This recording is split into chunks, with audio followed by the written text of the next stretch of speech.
RCN. Le son de la différence.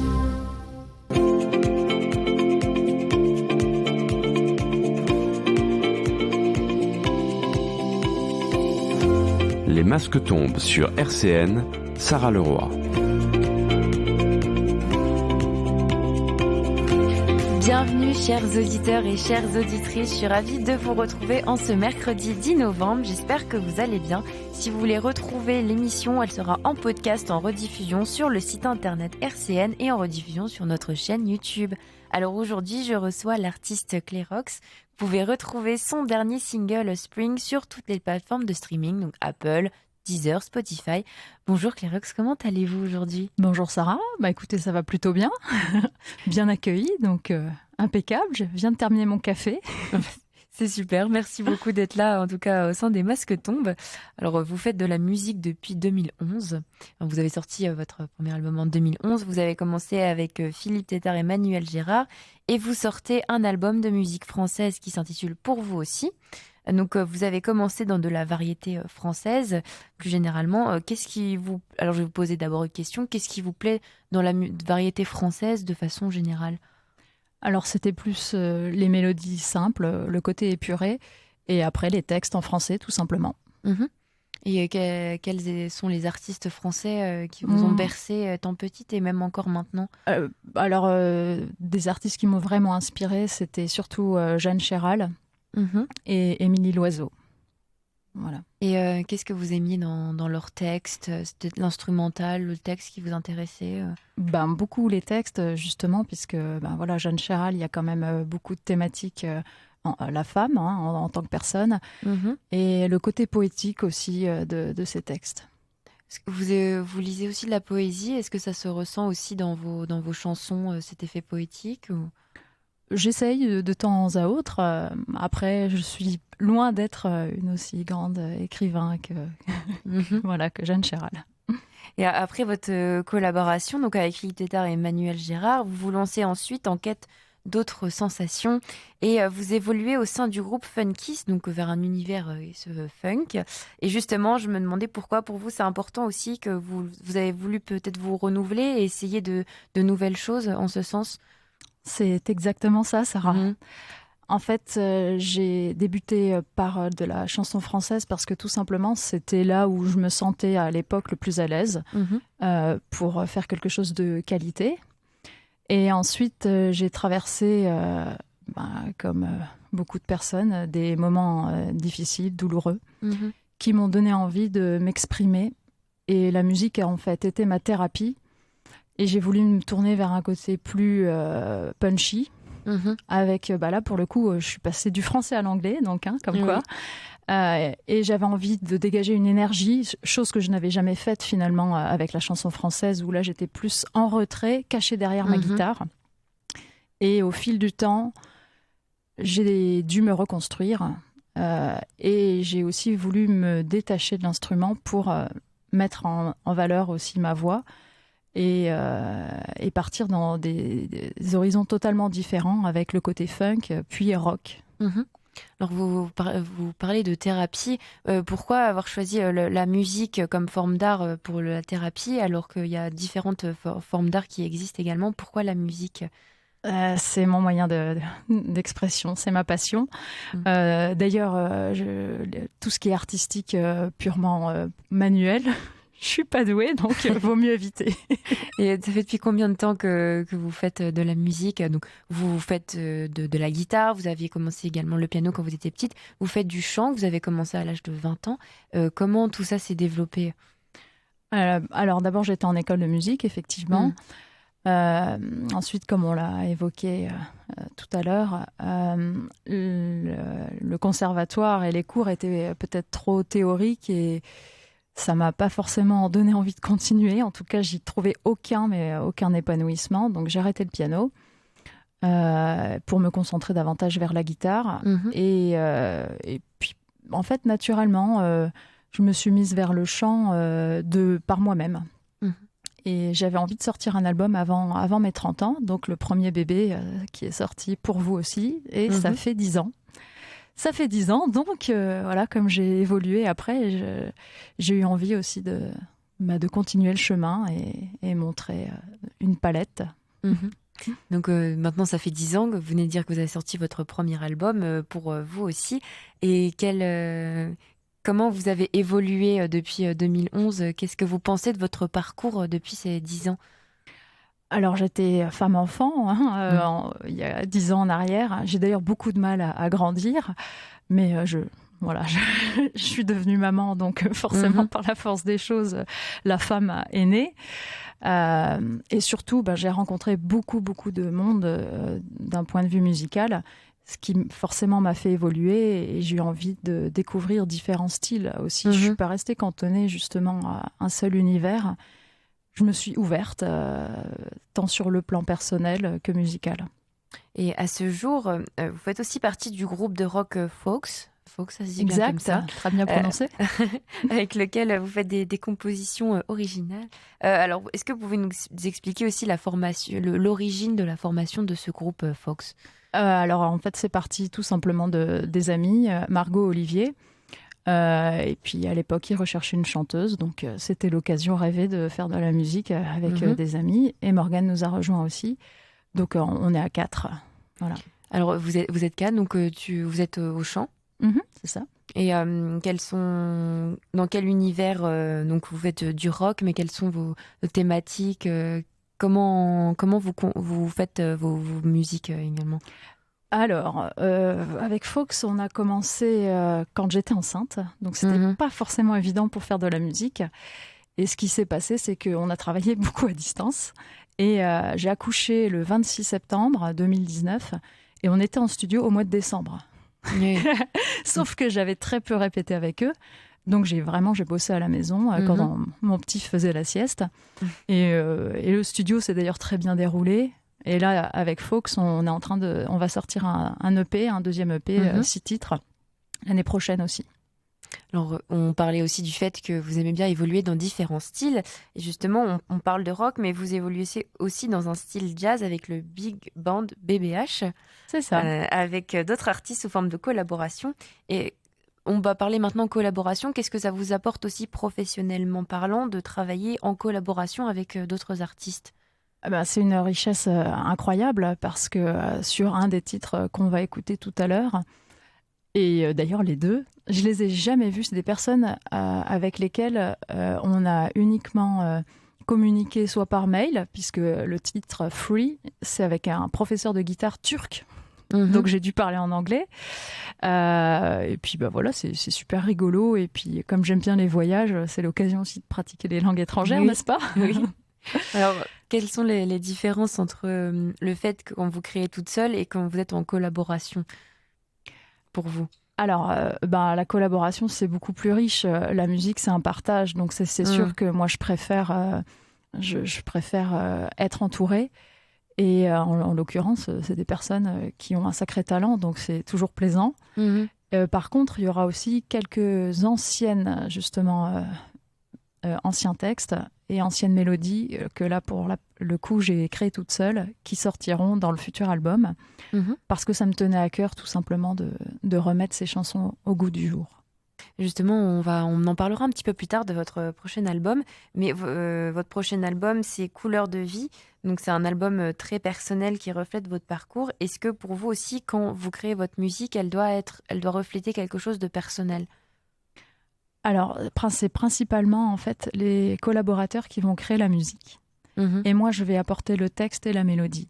Mais tout à fait, c'est vraiment un voyage intérieur pour le coup, qui, comme on l'a évoqué, cette thérapie par le biais de la musique, j'ai besoin de ressortir certaines choses et il y a des thématiques qui sont indéniablement toujours présentes en moi. Et lorsque vous avez sorti aussi votre premier album, vous avez dit « Je suis allée au bout de mes rêves ». Comment vous avez réussi à atteindre ce but et quelles sont vos impressions aujourd'hui ? Alors, je m'étais mis ça dans la tête, en fait, de vraiment sortir cet album avant les 30 ans. Et j'étais toute seule à Montrouge, dans un tout petit studio. Et j'ai fait plein de musées parce que, comme je suis enseignante, j'avais le pass éducation, donc j'en ai profité sur Paris. Et puis le soir, j'étais toute seule et puis je griffonnais mon papier. Voilà. Et de là sont nés des textes. Et j'ai perdu le fil. Alors pourquoi aujourd'hui vous aviez dit je suis allée au bout rêves. de mes rêves. Quelles sont vos impressions aujourd'hui Est-ce que vous pensez vraiment que vous êtes allée au bout de vos rêves alors Oui, à cette époque, mais après on évolue et forcément les rêves grandissent ou continuent, et heureusement.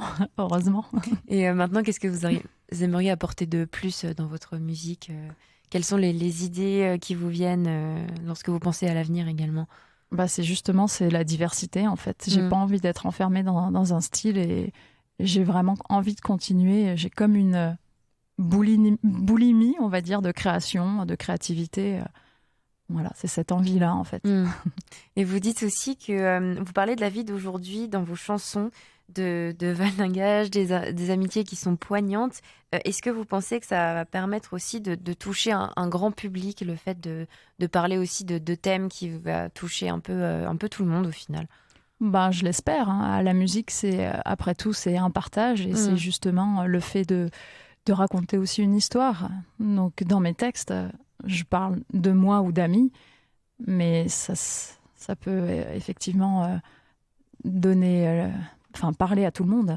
Est-ce que vous avez déjà eu des retours par rapport à ça, des personnes qui ont dit j'ai écouté votre musique, ça m'a fait penser aussi à une histoire que j'ai vécue personnellement? Oui, c'est souvent le cas, effectivement. Oui. Et donc, vous faites de la guitare. On en parlait de la guitare, un autre instrument qui est votre voix. Par quoi tu avais commencé ainsi par la guitare, ensuite le chant. Et qu'est-ce que tu préfères maintenant au niveau quand tu crées tes chansons? Est-ce que tu préfères écrire les textes ou est-ce que c'est par rapport à l'instrumental? Quasiment sur la totalité des compositions, en fait, je pars de la musique. Et la musique va me lancer sur une thématique. Et à ce moment-là, je me mets à écrire. Et je pose le texte et la mélodie vocale sur la musique. C'est quasiment tout le temps comme ça, ouais. Et tu as commencé par faire des titres vraiment acoustiques dans un style musical et parfois tu as modifié certains titres. Est-ce que tu peux nous parler de ces modifications aussi que tu as pu faire au début quand tu étais plutôt dans l'acoustique et maintenant ce que tu fais? Là, c'est beaucoup plus arrangé, on va dire, qu'il y a 10 ans en arrière. J'avais moins de savoir-faire, tout simplement, et peut-être moins d'envie aussi de partir dans tous les sens. Donc, c'était simple, épuré. On retrouvera dans le futur album un côté épuré, parce que sur certains titres, j'aime bien aussi le côté planant et vraiment presque spirituel. Par contre, j'ai quand même envie que ça envoie. Donc, il y a les deux côtés. Voilà.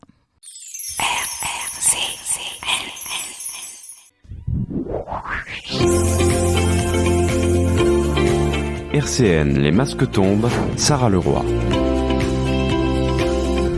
C'est toujours un plaisir d'accueillir l'artiste Clairox au sein des Masques Tombes. Je rappelle que vous pouvez retrouver son dernier single Spring sur toutes les plateformes de streaming, Apple, Deezer, Spotify.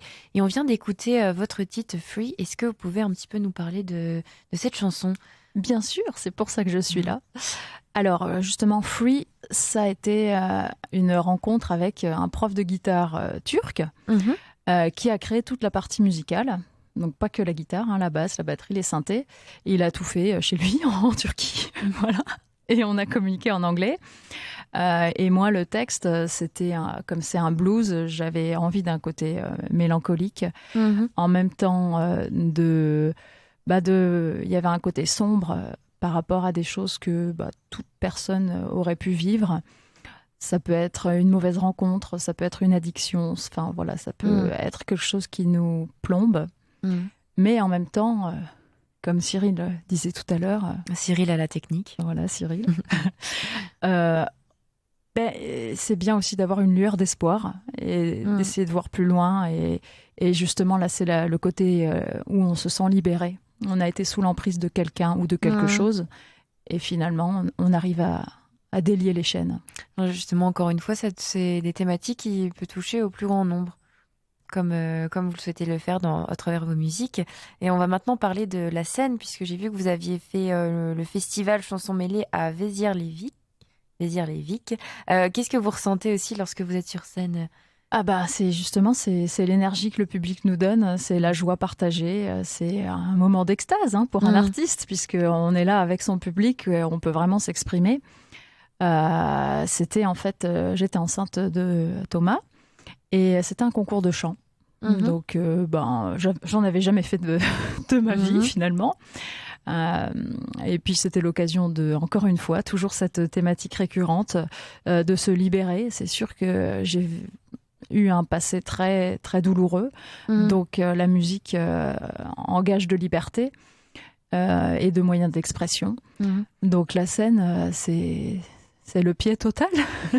Voilà. Alors, vous aviez fait ce festival en première partie avec un certain humour qui venait un peu atténuer le côté sombre des textes. Justement, est-ce que pour vous aussi, c'est important d'amener un petit peu des contradictions aussi dans la musique ? Totalement. Il faut.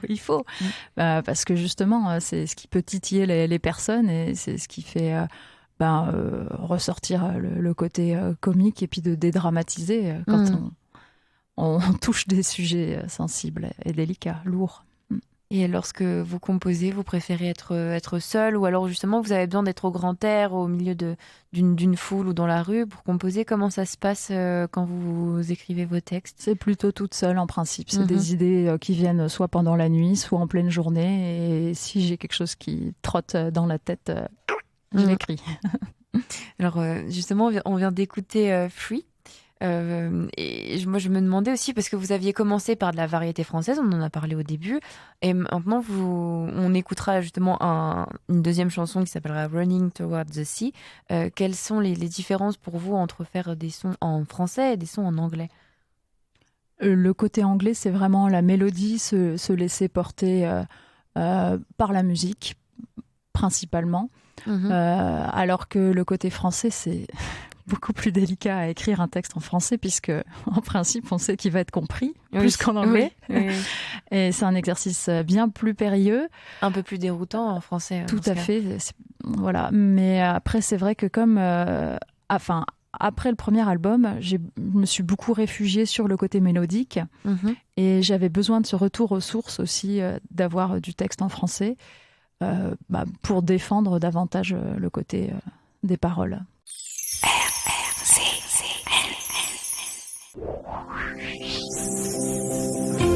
Les masques tombent sur RCN, Sarah Leroy. Et on parle aujourd'hui dans Les masques tombent de l'artiste Clairox. Je rappelle que vous pouvez retrouver son dernier single Spring sur toutes les plateformes de streaming, Deezer, Apple, Spotify. Alors on parlait juste avant d'écouter Running Towards the Sea que vous aimiez aborder des thèmes récurrents de la vie de tous les jours dans vos chansons. Et justement, est-ce que vous pensez aborder également des thèmes différents ? Est-ce que vous aviez pensé un peu vous éloigner de ces thèmes récurrents ? Là, pour le coup, sur Running Towards the Sea, c'est plus un côté méditatif en rapport avec le yoga et la contemplation et puis la simplicité aussi. Alors, on va maintenant parler de l'association Musilor. Donc, c'est une jeune association qui propose des ateliers pour les âges en musique, en art plastique. Est-ce que vous pouvez nous expliquer un peu plus en détail ? Oui, alors avec notre ami Covid, ça a été mis un petit peu en stand-by. Oui. Mais c'est une association qui essaie de promouvoir la culture au sens large, art visuel, musique, mais aussi sur le plan éducatif. Pour permettre aux enfants, voire même aux adultes, de se rencontrer pour créer ensemble. Et quel est votre rôle au sein de cette association ? Alors j'occupais en fait c'est moi qui dirigeais les ateliers musicaux avec pour le coup là c'était que des enfants parce que malheureusement les adultes je sais pas, ils étaient peut-être un peu plus timides mais j'avais envie d'un mélange intergénérationnel. Finalement j'ai eu que des enfants. C'est pas grave, j'ai l'habitude. Et où se situe cette association ? Alors c'est fait pour la rejoindre aussi. À la maison Raymond Queneau, donc la maison des associations de Thionville. D'accord. Et comment fait-on pour la rejoindre si un auditeur est intéressé ? Simplement, vous tapez Musilor. En principe, vous avez, il y a une page Facebook et vous pouvez directement nous contacter ou par mail asso.musilor@gmail.com. Alors, l'émission a bientôt touché sur sa fin. Est-ce que vous pouvez nous parler aussi de vos projets futurs, de ce que vous êtes en préparation en ce moment d'un nouvel album? Expliquez-nous.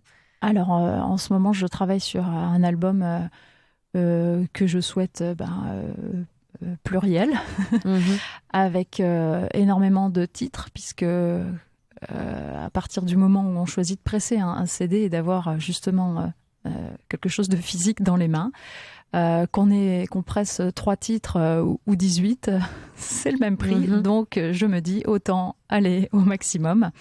Donc, beaucoup de collaborations et quelques morceaux aussi enregistrés dans la région, à Gondange, chez Raoul Léninger, et à venir au mois de décembre avec de formidables musiciens qui m'entourent.